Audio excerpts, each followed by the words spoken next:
안녕하십니까. 오늘은 영남대학교 설립과정 실증 연구 시리즈 7번째 그리고 8번째도 이어서 강의를 하도록 하겠습니다.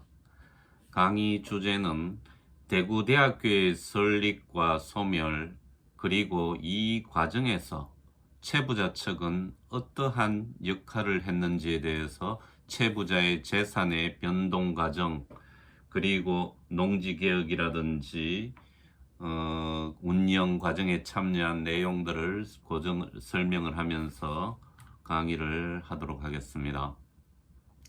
제가 영남대학교 설립과정 실정 연구를 하고 강의를 하면서 실제로 제가 영남대학교에 강의를 하고 있기 때문에 상당히 학교 구성원들에 대해서 실망한 부분이 많습니다. 그게 왜 그런가 하면 영남대학교의 설립을 부정을 하고 또 잘못된 궤변을 전파하는 가장 핵심적인 역할을 하는 단체가 채부자 측입니다.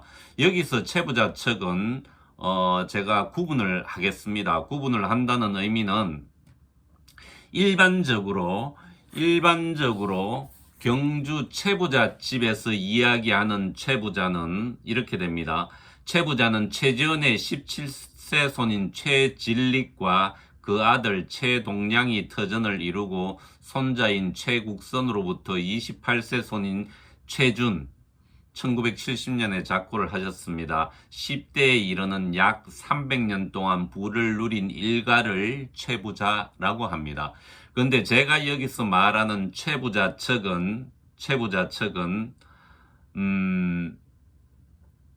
28대 손인 최준과 최염이 관련이 됩니다. 왜 그런가 하면 대구대학의 그 설립과 영남대학교의 설립 과정에 관여를 했기 때문에 그 전체 채부자를 이제 지칭을 하지는 않고 영남대학교하고 관련된 채부자 측 최준과 그의 손자 최염에 해당이 되는 걸로 한정을 짓도록 하겠습니다.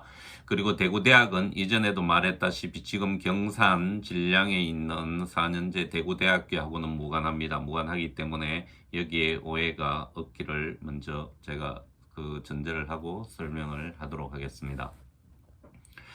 최근 아프가니스탄 사태와 미국의 역할에 대해서 많은 논쟁이 있습니다. 논쟁이 있는데 미국은 어떤 프레임을 걸었는가 하면 자국민이 스스로 정부가 지키지 않으려고 하는 나라는 도와줄 어떤 명분이 없다.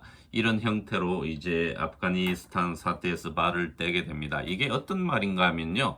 모든 개인과 단체, 국가에 해당이 될 수 있는 말입니다. 자조하지 않는, 자립하지 않는 나라는 도와줄 가치가 없다는 겁니다. 자, 그러면 이러한 프레임을 영남대학교에도 약간의 무리는 있겠지만 제가 적용을 시켜보면 지금 교내에서도 영남대학교 내에서도 이러한 진실을 알고 있으면서도 채부자 측하고 연결을 하는 교수님들 또 학교의 단체들은 분명히 여기에 대한 처벌을 받아야 될 걸로 저는 판단을 하고 있습니다. 왜 그런가 하면요. 대학이라는 것은 어떻게 보면 진리를 찾아 나가는 그런 이론을 생성하는 집단입니다. 이성적인 집단이고 지성적인 집단, 이 집단을 이루고 있는 구성원, 그리고 영남대학교의 구성원이 잘못된 어떤 이론들을 가지고 와서 영남대학교의 정체성을 부정한다든지 역사를 그릇되게 전파를 하는 행위는 분명히 학교 내에서 이러한 부분은 뭐라 그럽니까? 이제 어떤 제대로 비판도 받아야 될 뿐만 아니라 거기에 대한 책임을 져야 될 걸로 저는 생각을 합니다. 제가 이렇게 조금은 격하게 주장을 하는 이유는 최근에 몇 개월 상간에 제가 이러한 일을 겪었기 때문입니다. 겪었다 그러는 것은 제대로 된 영남대학교의 역사를 전파할 위치에 있는 구성원이 이러한 부분을 어떠한 명분을 통해서라도 외면을 하고 거부를 하면서 잘못된 어떤 집단이나 단체하고 연계를 하면서 영남대학교의 역사를 부정한다. 이거는 어떻게 보면 있을 수 없는 일입니다. 있을 수 없는 일이기 때문에 이런 부분입니다.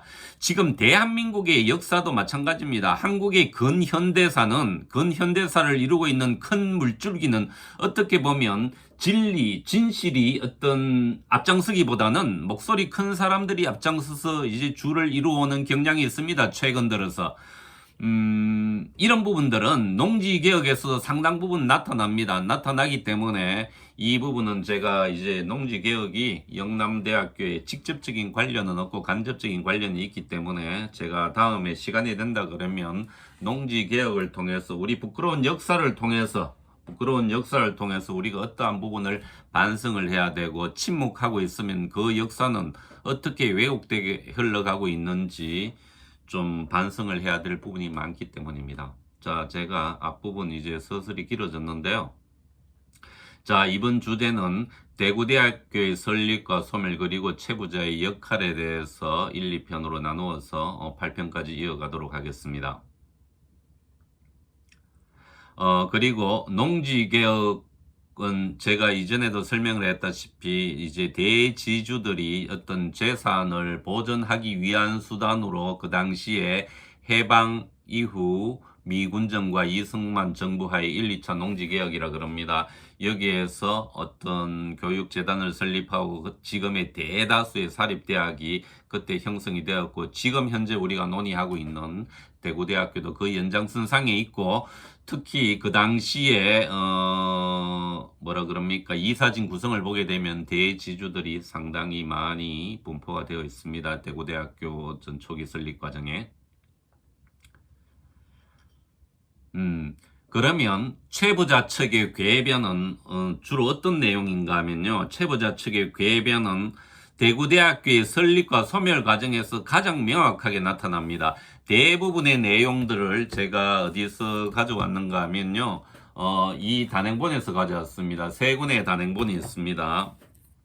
세 권의 단행본이 있는데 이 경주 최부자에서 발행한 이 세 권의 단행본도 물론 여기 보게 되면 뭐 최부자 민족 진신 성량에 그러면서 발행 주체가 약간은 차이가 있겠지만 여기에서 내용이 상당 부분 차이가 납니다. 차이가 난다는 것은 통상적으로 일반 시민들이 어떻게 인지하고 있는가 하면 대구대학교는 최부자의 전 재산을 털어넣어서 설립을 했다 이렇게 알려져 있습니다. 알려져 있고 또 대구대학교의 소멸 과정에서도 삼성 이병철이 찾아와서 머리를 조아리면서 달라 그래서 흔쾌히 대구대학을 키우라 그러면서 최부자가 이제 대구대학을 넘겨줬다 이렇게 됐습니다. 이게 명백한 사실이 아닙니다. 사실이 아니라 그러는 것은 제가 이전에도 설명을 했지만 대학교는 교육재단입니다. 교육재단은 이사회의 의결에 의해서 모든 게 결정이 됩니다. 최부자 혼자 단독으로 할 수 없는 부분이고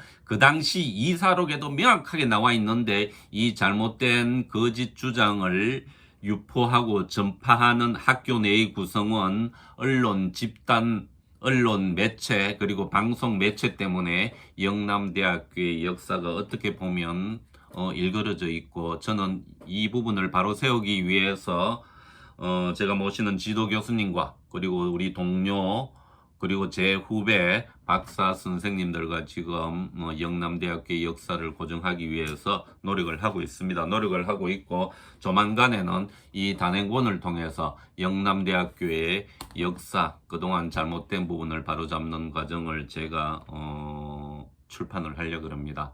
그렇게 된다 그러면 아무쪼록 영남대학교가 미래를 지향하는 영남대학교가 조금 더 현실에 또는 진실의 바탕을 두고 이 영남대학교의 설립 과정을 통해서 나아가는데 보탬이 될 수 있도록 노력을 하도록 하겠습니다.